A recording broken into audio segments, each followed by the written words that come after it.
What's up, guys? Coming back with another video for the YZ250F build. I've got the head and the cylinder for the top end on the bench here. So in this video, I'm going to try and get the top end done and have the whole engine complete and ready to go back into the frame. So let's see what's going on the bench there. I've got the head on the bench right now. This is kind of the main part here that I'm going to be working on. The cylinder just needs to be basically cleaned up, and the cross hatching back in the cylinder. I kind of lucked out there. It looks like it's in really good shape, so that won't take too long, but this is going to take a bit of work. It's really dirty, and I got to take some parts off it, and I got to take the valves out and clean them up really good and put them on, and hopefully they're in decent shape. This thing will fire right back up when I'm done with it. So to get these valves out, you need some kind of a tool to press on the top of this collet here or whatever, and it's also got to back up underneath here on the valve and keep that from pushing out, and push the spring down, and there's two little retainers in there that you got to take out with a little magnet. The tool that you need to do that with, I looked online and it's about 160 bucks for the tool, so I didn't want to really pay that, so I went ahead and just made my own, because it kind of resembles like a C-clamp, and it's got a little end on it, kind of like this. So what I did was I cut up an 11mm socket, so that when it's pressing in on there, you can get a little magnet in there to get the little keepers out. So hopefully I'll be able to film what's happening there as I go. So what I did to make this tool is I just took a rather large C-clamp. I think it says it's a 6-inch C-clamp. It's a Mastercraft, but tons of other manufacturers make these. It doesn't have to be anything special. So I took the male end of a universal joint, just a chrome universal joint, 1/4 inch drive, and I used a 11mm 1/4 inch drive socket, and I cut a little notch out of it. So now with this, if I need a different angle, I can turn it. So, and I just cut that piece off the universal and welded it onto the tip of the C-clamp here. So it seems to work. I put it on a valve there the other night and it seems to work okay. So I'm going to take these valves out individually and clean them, because I want them all to go back in the same holes. Same with the exhaust valves here. So what I'm going to do first is take all this stuff off, and the exhaust flange nuts and everything, and then I'll take the valves out and probably clean these surfaces up as I go.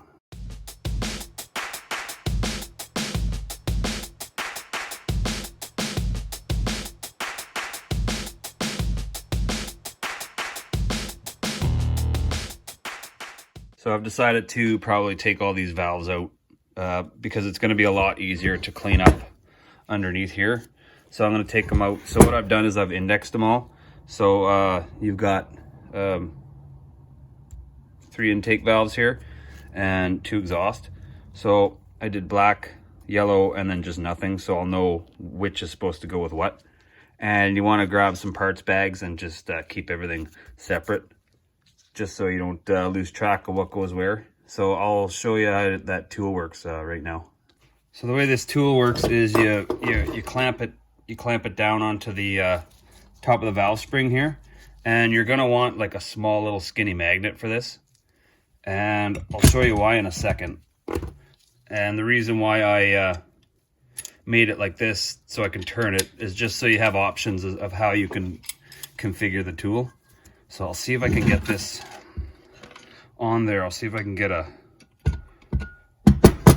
shot of it. Might be a little bit tricky to get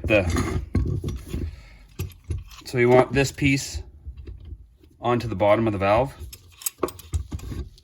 and you want the top piece on the top of the collet for the spring. I'll see if I can get it on here properly. Might be hard to film this part of it.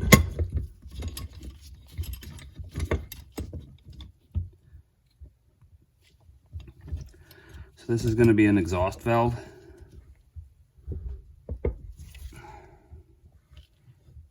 or sorry, this is going to be an intake valve. Okay.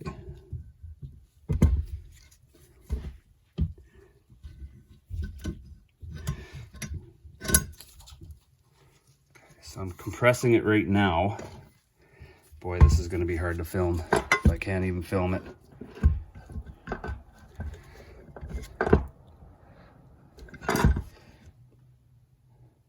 Actually, if I turn it, I'm going to back it out.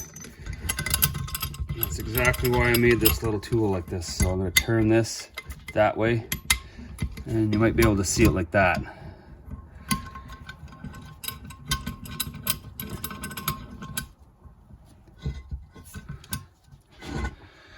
So as you compress it, if you can see in there at all, it should expose the stem. Zoom in a little bit here. Should expose that stem.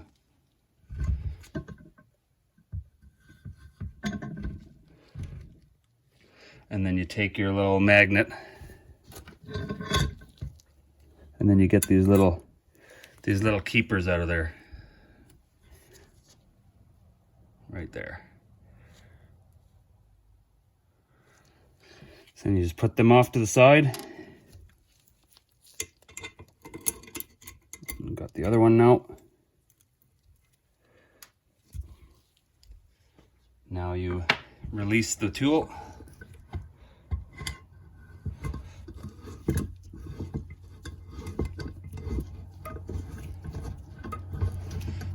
Now the valve is ready to come out of there.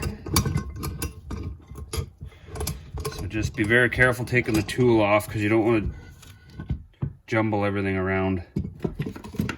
So now the rip valve's ready to come out. So now I'll zoom back out here. You don't need to see that close. So now you can take your collet and your spring out. So there's that little collet, or whatever you want to call it. And there's the spring, and the painted part, you'll see yellow. The painted part goes up to the bottom of this piece. So just remember that when you put it back in. And then you can push the back of the valve. The valve will come straight out. And then off you go. You're good to clean your valves, but make sure, like I said, you mark them. Like this one's got the black mark on it. It's hard to see on camera, but I can see it here. So this one's got the black marks on it. The other one's got the yellow marks on it, and the other one's got no marks. So I'll know what goes back and where, because I also indexed, if you can see, I also indexed the ports where they go into. So black, yellow, and then nothing.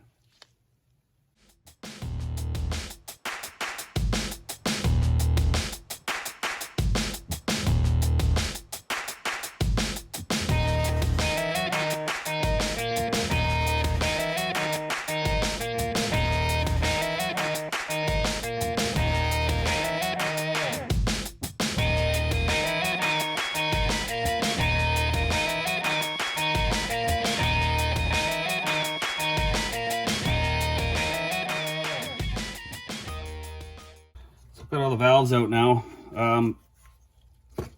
When you get the valves out, you're going to run into these little seals in here, which you can kind of just put some pliers in there and kind of finagle them out. They're not too bad to come out. So you'll be able to take these little guys out of there. And if you get these Wrench Rabbit kits, they come with brand new ones. So you can, like, I'm going to just toss these when I get them out. So all the, for reference, all the intake are a little bit smaller in diameter, and all the exhaust are just a little bit bigger in diameter, so you don't mix them up.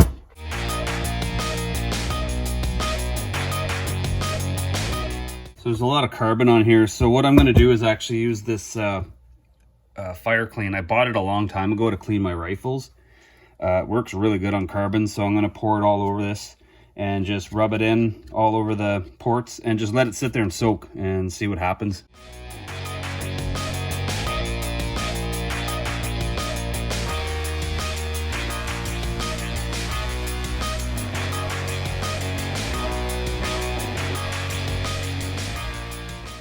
I'm gonna let this head soak for a little bit here. I got some, actually I missed that piece there. I'm gonna let this soak in there for a little while.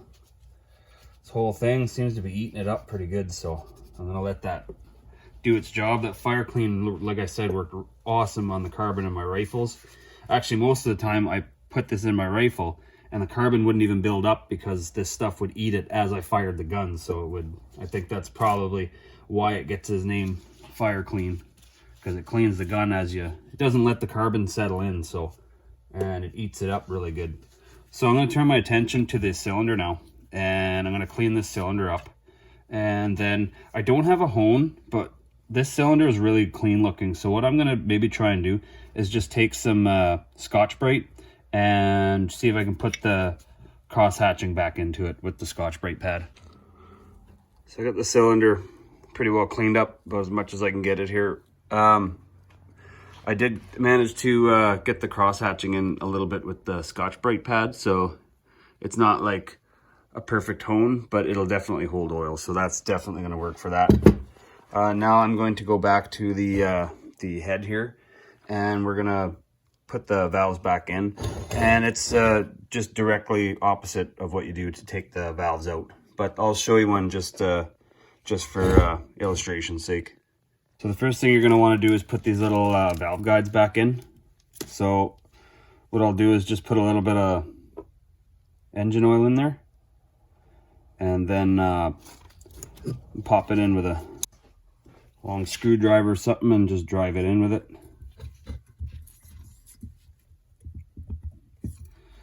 Just like that. Actually, you can do all of them with the screwdriver like this.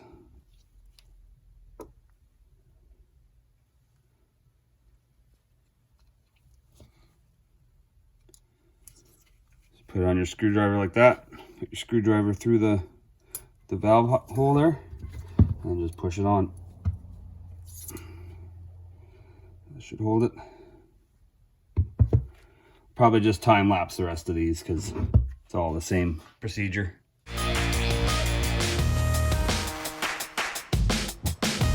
All right, now that we got all these seals pushed in, now it's time to go on to, I'll just start with the intake valves, because I got one right here in front of me. So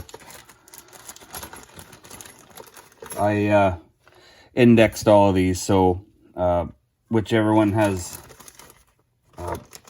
paint on it,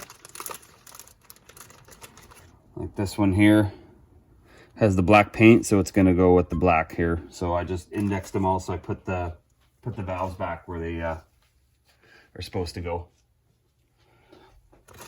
We're into the same one I took it out of, rather.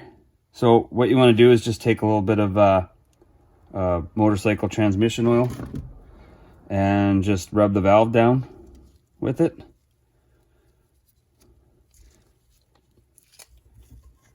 And then you just put it back up through.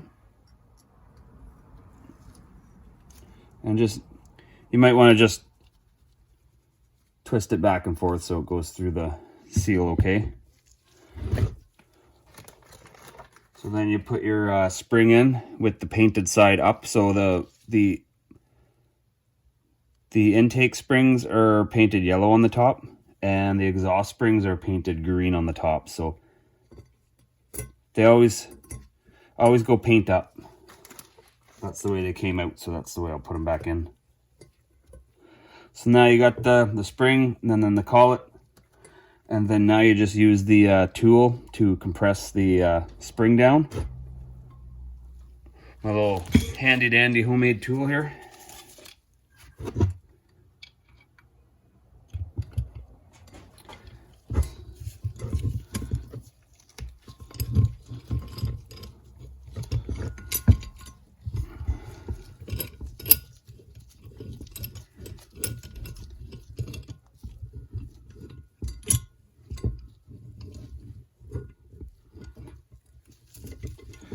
And then again, you got to try and get this bottom piece onto the bottom of the valve there.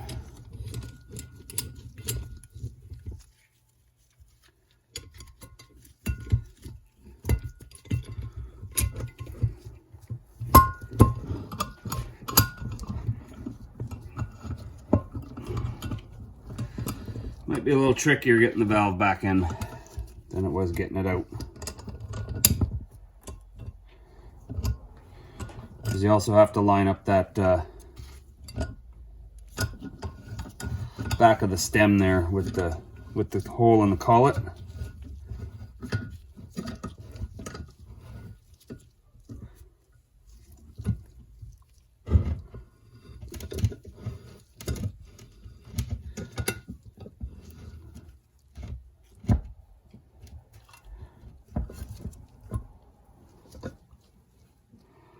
So it's too deep in there for the camera, get the camera in there. But what I'm going to do is I'm going to use a little screwdriver that has a little bit of magnetism to it. And that's how I'm going to drop these little guys in there.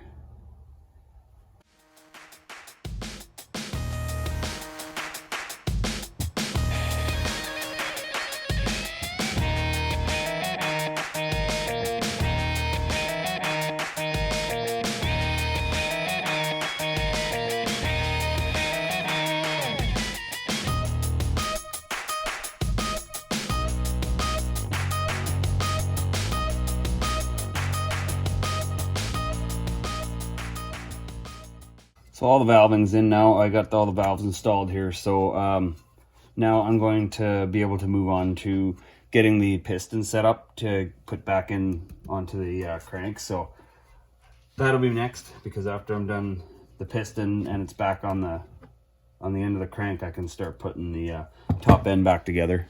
So I've got the top ring in there now. Check the ring end gap, and I put a feeler gauge in there. It's good. It has the minimum clearance. So I'm gonna check the second ring now and see if that's got the minimum clearance.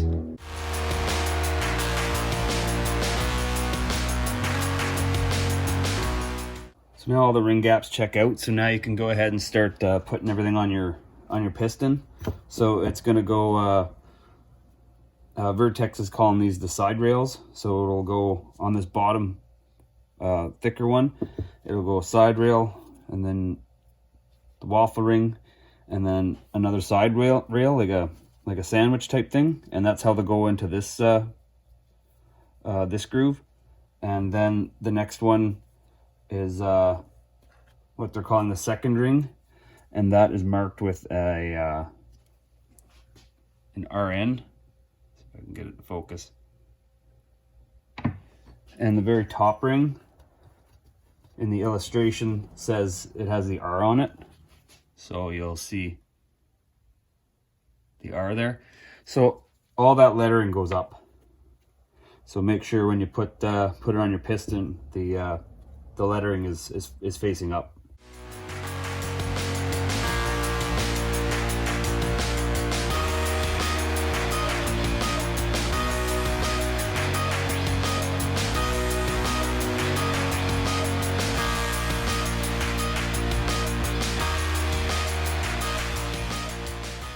So I've got all the rings on now. So obviously this arrow is going to go towards the exhaust, because there's only 2 spots for valves here, and there's 3 spots for valves here. So that'll be your intake side, that'll be your exhaust side. So now I'm ready to put this onto the end of the crank. I've got the bottom end here on the bench, and the first thing you're going to want to do is take a rag or something and just put it in here, because you don't want these little clips going down in your freshly rebuilt bottom end. So what you'll do is take the wrist pin, and so you want to make sure the arrow is going towards the front of the engine, towards the exhaust. So then you just take your one circlip there, and you just put it in there. It's better to do this without gloves on.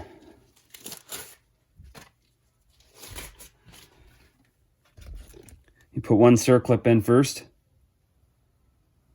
on whichever side you want, doesn't matter. And then when you're done that, you put your wrist pin through, and then you put your other circlip in. So I'm going to put the circlip on this side.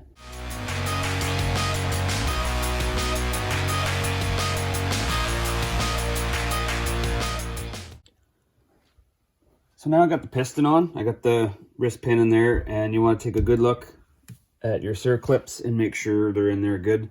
Make sure you've got the arrow facing the correct direction. And then you can put, you want to put the dowels in, don't forget those. And there's a little O-ring right here. Don't forget to replace that, and a new gasket, and then you're ready to put your cylinder on.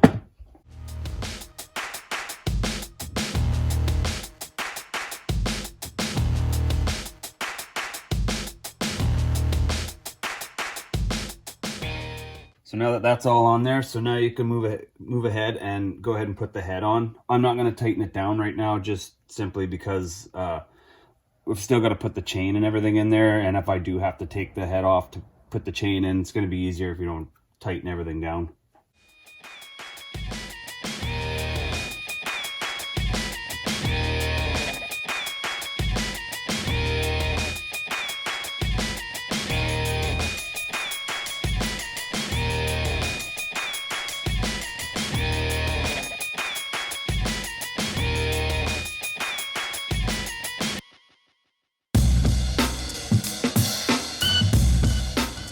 So I got the cylinder on and I got the head on. The next thing that has to go in now is the stator and the flywheel, but everything's all dirty, so I gotta go through that bag and really clean it up. So that'll be next, and then the stator cover, I'm not sure what I'm gonna do with it because it's all pretty scratched up. So I might strip that old paint off and put a nice fresh powder coat on it. See how that looks. That won't take much to do. So other than that, I just got to clean everything up. I don't have anything torqued in right now. That'll be later on. Still got to do the valve lash on this, so that'll be a whole separate video in itself. But for now, I'll just worry about getting the stator back in there. I'm still at the engine here, and it's sometime later, but the reason is because I went ahead and did this. I tricked out the cover a little bit, so I think that's gonna look just awesome on that engine. So I went ahead and I cleaned up all the electrical stuff, so now I can go ahead and start putting the stator and stuff like that back in. But what I actually am gonna do first is I'm gonna put the bolts in and torque them all down. So if you torque the head studs into these, there are gonna be longer ones and shorter ones. So you're gonna want the shorter ones on the outside of the engine, and you're going to want the longer ones inside the head. There's already a washer in there. There's supposed to be a washer on here. It's already in there. I just took it out just because I wanted to kind of illustrate what the difference in the bolts were. So these ones are longer, these ones are shorter.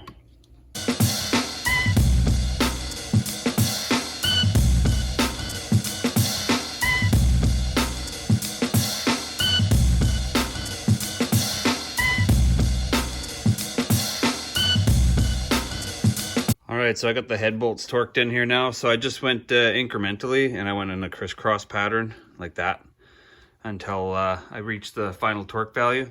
And then I just went ahead and put this little oil pipe back in. I was thinking about powder coating this, but I looked it up and the solder might have too low of a melting point, so I can't put that in the oven. Otherwise, I definitely would have. So now I'm going to go ahead and move on to the stator and flywheel and all the electrical and put that back in the case.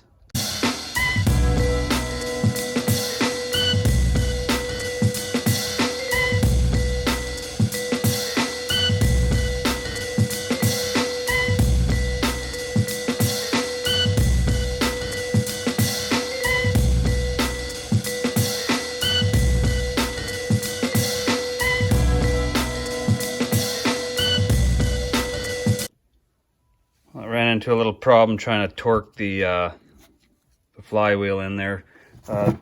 These little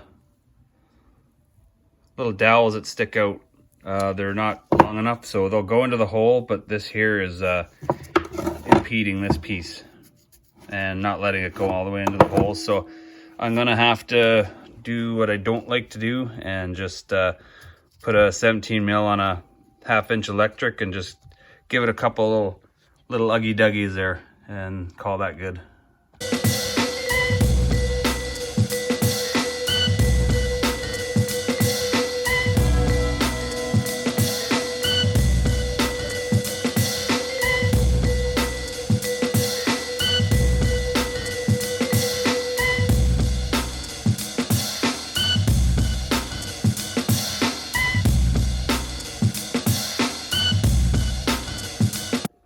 All right, guys, I got this cover back on now. It looks great. The powder coating turned out awesome. This blue really pops with the black here, so I'm really happy with that. I might go ahead and get a different cap, but we'll see down the road, see how much that costs or whatever.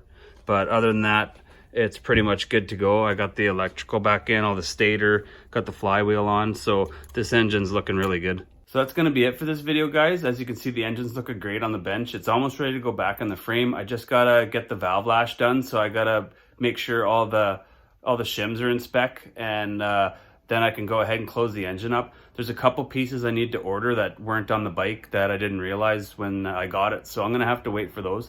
If you guys want to see this bike go back together, which is really soon, make sure you subscribe to the channel, hit the notifications bell, and as always, thanks for watching.